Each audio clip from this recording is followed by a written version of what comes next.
Kumusta ka, kapatid? Marahil ay isa ka sa maraming Pilipino na tila pagod na.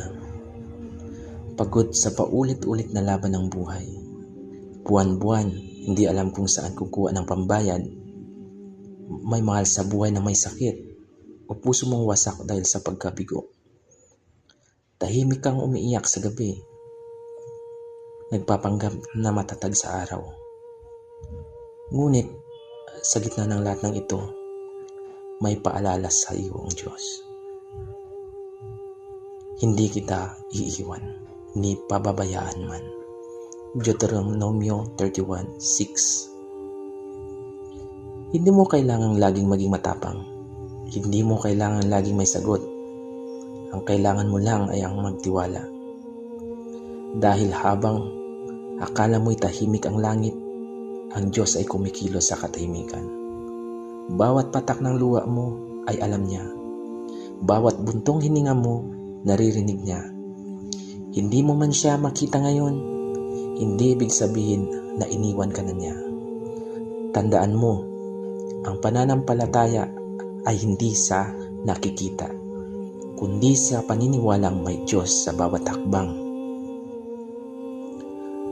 Magagawa ko ang lahat ng bagay sa pamamagitan ni Kristo na nagpapalakas sa akin. Pilipos 4:13. Sa panahon ng kahinaan, si Kristo ang kalakasan mo. Sa panahon ng kawalan, siya ang tagapagkaloob mo. At sa panahon ng pagkalito, siya ang direksyon.